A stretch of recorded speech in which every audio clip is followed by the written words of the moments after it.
On the night of March 28th, 1942, HMS Campbeltown sailed into history. Her bow packed with explosives, her funnels cut to look German, flying a German flag. Sailing straight into Saint-Nazaire, the most heavily defended port in occupied France. 611 British men against 5,000 German troops.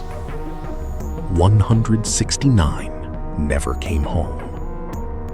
But they destroyed the one dock that kept Germany's most dangerous battleship safe. History called it the greatest raid of all. By 1942, the Allied war was stalled. Britain was exhausted. The news from every front was bad. U-boats were strangling the Atlantic supply lines. Japan was sweeping across the Pacific. Churchill faced a bleak winter of 1942 that promised continued air raids, setbacks on land, and struggles on the home front. And somewhere in the Norwegian fjords, the most dangerous warship in the world was waiting. The Tirpitz. Tirpitz was a monster. More than 50,000 tons of thick armor and 15-inch guns. She was so strong that no single British or American battleship could stand up to her alone. Britain had already lost the hood to her sister ship Bismarck. The Tirpitz was bigger, better armored, more powerful. If she broke out into the Atlantic, the consequences would be catastrophic.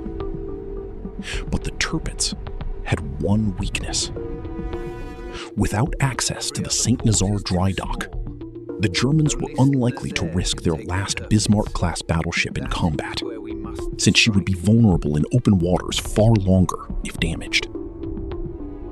The dry dock at Saint-Nazaire was enormous, a basin 1,148 by 164 feet. It was opened and closed by monstrous 35-foot thick gates, so massive the British called them caissons. They loomed 167 feet by 54 feet square.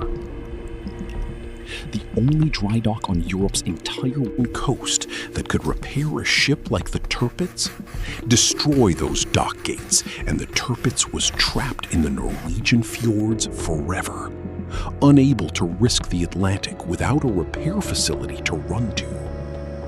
The plan that emerged was brilliant and completely insane.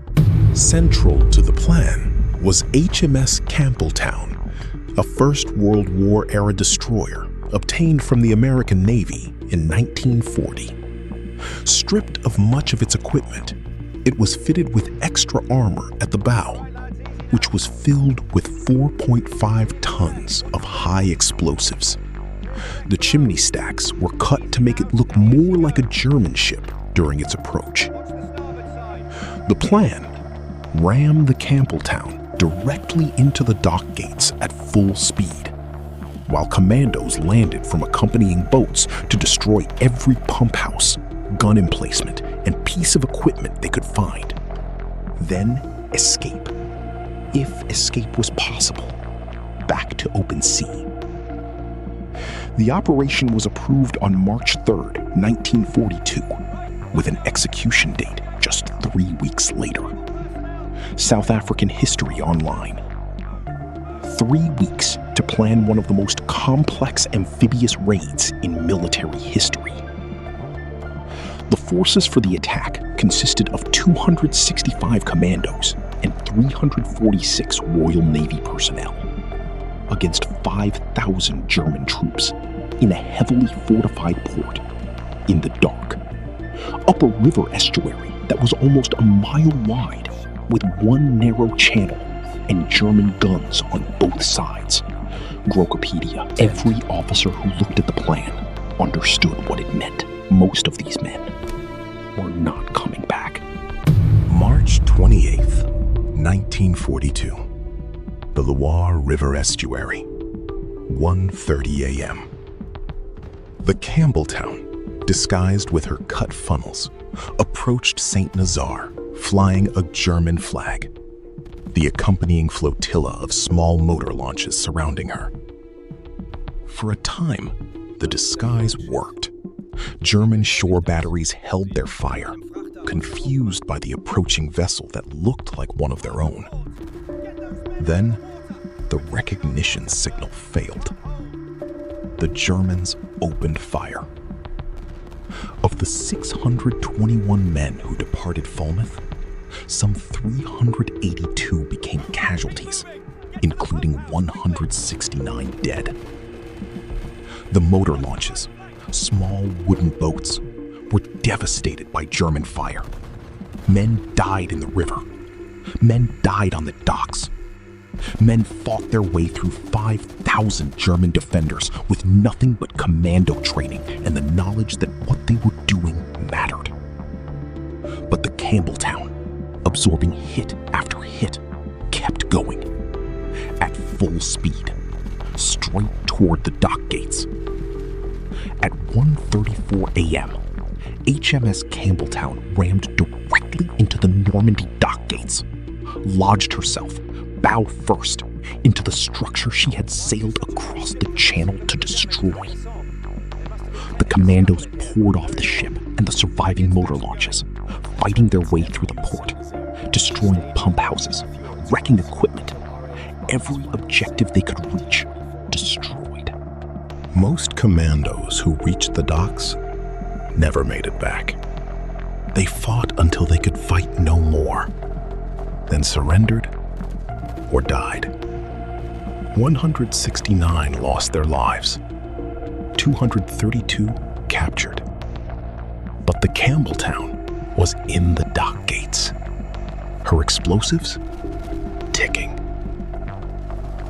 Next morning, German officers swarmed over the lodged destroyer, curious, inspecting. At noon, she exploded. Dock gates destroyed. Normandy dock finished for the rest of the war. The Tirpitz never used Saint-Nazaire. No other operation received so many Victoria Crosses. 5 Victoria Crosses. Highest military honor Britain can give for one raid, one night. 611 men against 5,000. Now known as greatest raid of all. Deserves that name. Not because perfect. Not perfect. Casualties devastating. Most men who went into Saint-Nazaire that night never came home. But they achieved what they set out to achieve. Did what nobody believed was possible. Sailed explosive-packed destroyer disguised as German ship up defended river in dark. Destroyed one facility, kept most dangerous battleship world safely hidden.